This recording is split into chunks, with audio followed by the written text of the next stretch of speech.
Você aí, acredita que a humanidade possa, no futuro próximo, vir a ser governada por um único governo ou instituição e ficar completamente dependente dela? Você acredita que os seres humanos, independente da raça ou religião, possam conviver pacificamente em unicidade? Já ouviu falar em nova ordem mundial e no anticristo? Se você é daqueles que levam a sério certas teorias, e eu estou falando das conspiratórias, esse vídeo vai prender você. Quer dizer, no bom sentido. Não precisa pegar seus pertences ainda não, tá? No mundo atual, ao menos em grande parte, a ocupação para a qual cada pessoa é designada depende geralmente da formação ou experiência que ela teve na vida, correto? Há pessoas que são confinadas a vida inteira em uma só função, ou por conformismo, ou por falta de interesse, ou ainda por não se dispor a aprender uma nova função.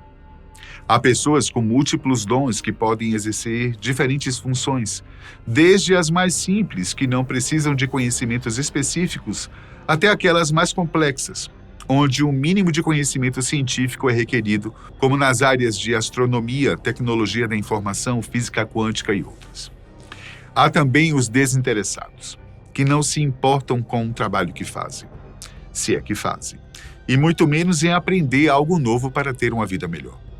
Eu estou me referindo ao campo funcional, isto é, o do trabalho, somente como um exemplo para informar que, a qualquer momento, em um futuro não muito distante, tudo isso irá mudar vertiginosamente.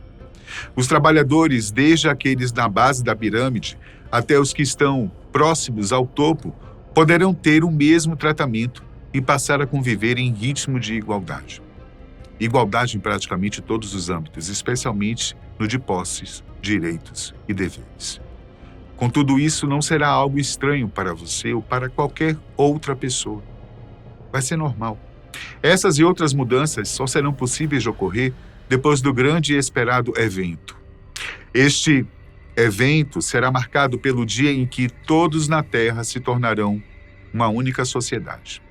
Depois disso, não haverá praticamente uma viva alma que se lembrará da vida como era antes. Todos os seus conhecimentos e aprendizados do passado não serão nada mais do que resquícios aleatórios em seu cérebro, mas que de alguma forma poderão te ajudar na função que lhe for designada. E sim, todas as funções serão designadas de acordo com as habilidades de cada pessoa. Nos noticiários e documentários, o que veremos sobre o passado nos levará a pensar que o mundo de antes era completamente caótico. Superpopulação, poluição, pandemias, doenças, guerras intermináveis por recursos. Um mundo completamente fragmentado e segregado por culturas diferentes, religiões que não falavam a mesma língua, líderes mundiais egoístas e indiferentes ao que acontecia nos seus respectivos países.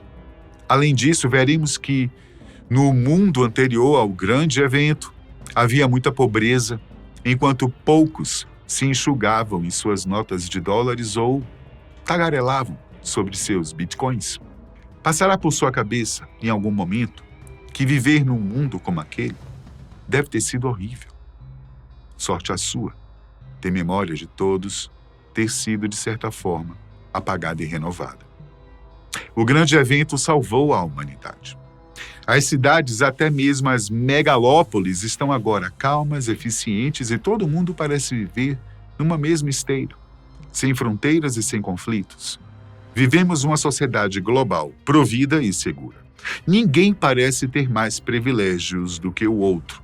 Tudo funciona perfeitamente. Será? Contudo, nem todo mundo, mas muitos, poderão experimentar uma espécie de déjà vu. Às vezes, uma memória surge na mente dessas pessoas. Elas então pensam em tumultos, violência, destruição, tensão, ansiedade. O remédio será afastar esses pensamentos. Afinal, por que pensar no passado quando a vida é muito melhor agora, né? Aquela conversa de governos ocultos, tecnologia secreta, OVNIs e alienígenas, todos sabem que nada disso é real. Qualquer pessoa em sã consciência acredita que o evento foi algo tão especial quanto um presente. E não tem nada a ver com o tal projeto Blue Beam. Opa, pera lá, projeto Blue Beam? O que é que tem a ver uma coisa com a outra? Calma. Vamos primeiro conhecer um homem chamado Serge Monast. Nascido no ano de 1945 em Quebec, Canadá, Monast era um jornalista conhecido em seu país, com diversos artigos de teor político publicados entre 1973 e 95, um ano antes de seu falecimento. Ele também foi autor de livros como Meditações sobre os 10 Mandamentos de Deus, de 1983, e Faltam 15 Segundos para Meia-Noite em Ottawa, de 1992. Infelizmente, nenhum de seus livros foi traduzido para o português. No início dos anos 90, Monast estava desgostoso em relação ao rumo que a sociedade estava tomando. Ele sentia que algo estava acontecendo, mas ele não conseguia identificar. Monast, então, partiu para uma cruzada de investigações particulares, durante a qual ele percebeu que seus medos eram justificáveis. O intrépido jornalista descobriu uma cabala secreta de elites poderosas controlando o mundo nos bastidores, a quem ele passou a referir como os mestres das sombras. E depois de tanto trabalho e noites de sono perdidas, Monast estava determinado a expô-los. Em 1994, ele publicou um livro sobre sua investigação, Projeto Blue Beam, que descreve um plano detalhado para criar um governo mundial único e uma nova ordem mundial. E não só isso. O plano estaria ou ainda está prestes a ser colocado em prática. Não só o governo norte-americano, por meio da NASA e das Nações Unidas, está por trás disso. Há outros governos e agências secretas envolvidas no esquema. Aliás, NASA e ONU servirão de fachada para o projeto. A ONU, por exemplo, permitirá que as elites influenciem todos os países da Terra, enquanto a NASA criará tecnologia para transformar influência em controle. Vamos nessa, vai vendo. Monast descobriu que o projeto Blue Beam pode criar, e segundo ele, criará a maior farsa já conhecida. Usando tecnologia avançada e manipulação psicológica, produzirá uma ilusão tão convincente sobre a vida que se tornará a nova realidade compartilhada pela humanidade. Porém, uma realidade que será controlada por uma elite, a nova ordem mundial. De acordo com as abordagens do livro, o projeto Blue Beam tem 4 objetivos principais para garantir que a lealdade de todos seja para a nova ordem mundial. Primeiro, destruir a religião. Segundo, destruir o orgulho nacional. Terceiro, destruir a família. E quarto, destruir a liberdade criativa individual. A coisa é tão séria que, assim que seu livro foi lançado, Monast foi seguido, vigiado, assediado e teve seus telefones grampeados. Dias depois, o Serviço de Proteção à Criança bateu à porta do jornalista e, sob uma desculpa esfarrapada, levaram seus filhos. A justificativa foi que suas crianças eram educadas em casa e o governo canadense não estava gostando disso. Eles foram retirados do pai e entregues a tutores do Estado para que pudessem receber uma educação pública adequada. Monast nunca mais os viu. Alguns meses depois, em dezembro, outra batida na porta, dessa vez era a polícia. Monast foi preso sob acusação de espalhar desinformação. Em tempo, ele não só publicou o livro, como também dava palestras sobre o assunto. Monast foi interrogado pela polícia por horas e passou a noite na cadeia. Então, no dia seguinte, o que geralmente acontece com os denunciantes que expõem programas governamentais secretos. Diz aí, há uma pá de possibilidades, não é não? Mas a de Monast foi a mais óbvia. Ele foi encontrado morto em seu apartamento um dia depois de sua prisão. Os relatórios oficiais disseram que ele morreu de um ataque cardíaco. Ele tinha apenas 51 anos. Seu último exame físico indicava que ele estava em perfeita saúde. 2 outros jornalistas que investigavam o projeto Blue Beam também tiveram ataques cardíacos súbitos, embora não tivessem histórico de problemas cardíacos. De qualquer forma, foi por meio dos trabalhos de Monast que o mundo passou a conhecer os objetivos do projeto Blue Beam, um único governo global, uma única religião mundial, uma identidade nacional única e a dissolução da família em favor do Estado. Sem sombra de dúvida, são grandes objetivos. E grandes objetivos exigem ações ousadas. Os mestres das sombras não estão alheios a isso e, ao que parece, já deram início às suas atividades. As elites por trás do projeto Blue Beam sabem que implementar um governo mundial único requer que todos compartilhem um único conjunto de valores, o que torna a população muito mais fácil de ser controlada. O projeto Blue Beam chegará ao seu objetivo em 4 etapas. A primeira delas é abolir as diversas religiões que hoje conhecemos e seguimos, especialmente a cristã, e substituí-las por uma religião global, baseada no culto dos homens, isto é, um sistema de crenças que seja criado e controlado pelas elites que estão por trás desse projeto.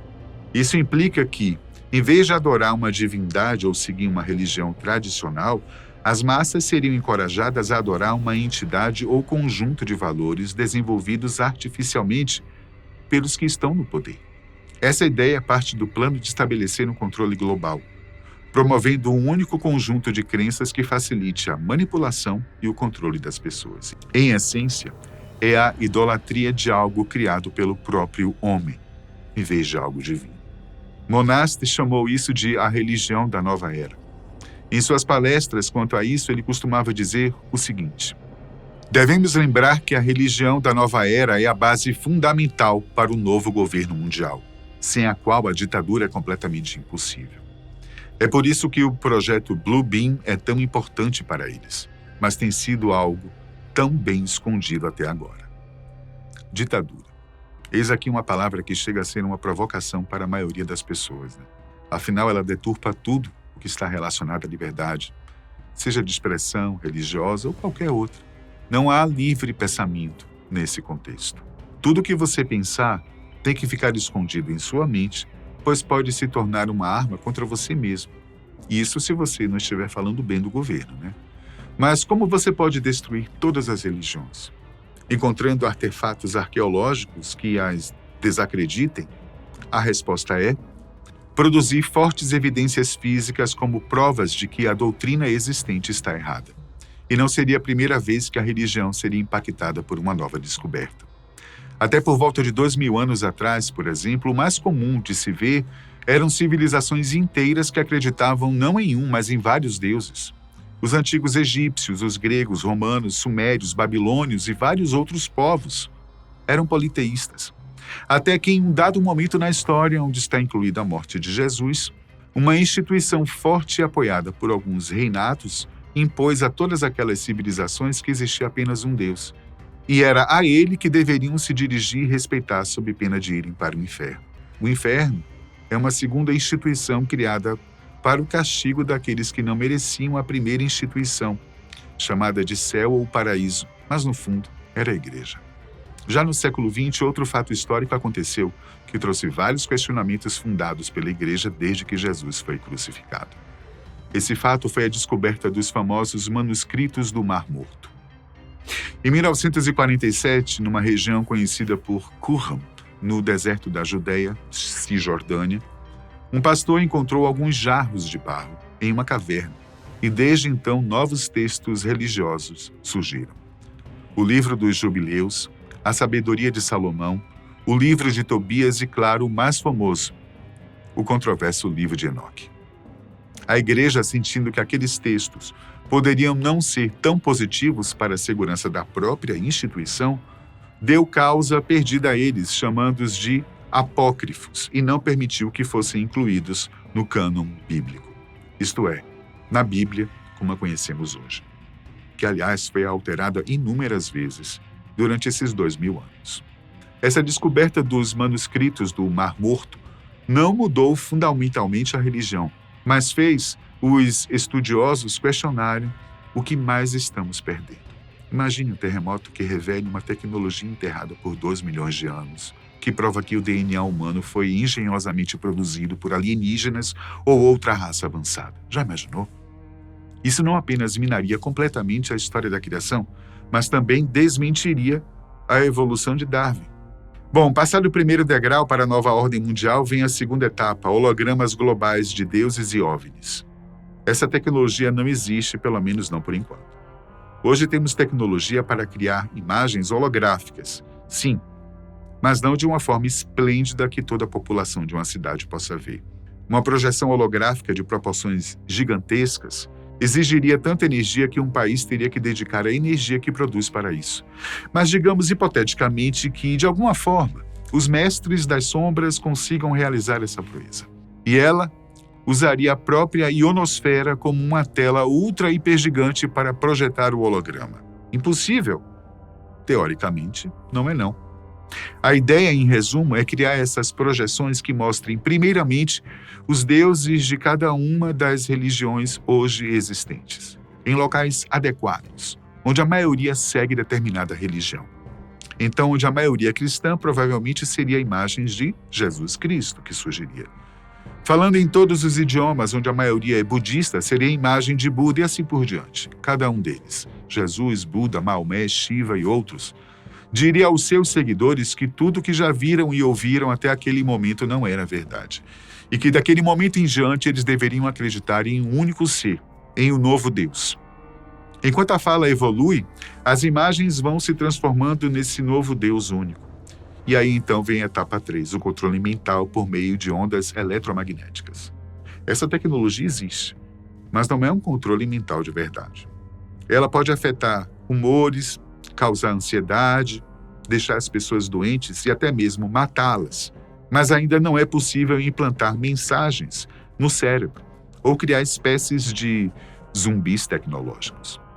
Não é à toa que surgem teorias como a que envolve as antenas HAARP. Embora dizem que a CIA tem trabalhado nesse sentido, o que também é apenas uma teoria, e apesar da tecnologia das ondas eletromagnéticas ter avançado bastante e ser usada para medir e interpretar ondas cerebrais, atualmente não há evidências científicas sólidas de que pessoas possam ser mentalmente controladas por meio dessa tecnologia. Claro que há uma discussão acerca do que a tecnologia tem feito conosco, mudando nosso comportamento e também nossa forma de raciocinar para chegarmos a uma resposta. É como compararmos os alunos de matemática do início do século XX com os de hoje. Quem você acha que raciocinava mais rápido para realizar os cálculos? Os que usavam lápis ou os que usam calculadoras? Mas quanto a manipular o cérebro a fim de controlar até os desejos pessoais, é algo que só existe até agora nos livros e filmes de ficção científica. Apesar disso, é válido dizer que a ciência não está paralela a essa possibilidade. Até mesmo chips cerebrais já estão sendo testados para tentar fazer com que os cegos enxerguem, surdos ouçam e portadores de necessidades especiais voltem a andar. E isso não é ficção científica. Que eu diga a Elon Musk, que também tem uma grande parte em uma das empresas responsáveis por isso, a Neuralink. Será que um dia a tecnologia chegará ao ponto de permitir que se injete um microchip em seu organismo e, a partir dele, sua vida seja completamente controlada? Até mesmo seus desejos de compra, seus momentos de lazer e a forma como você respira seria controlado. Mas o controle não pararia por aqui. Temos incrustado na mente que avistamentos de OVNIs são, no fundo, uma ameaça global. Isso por quê?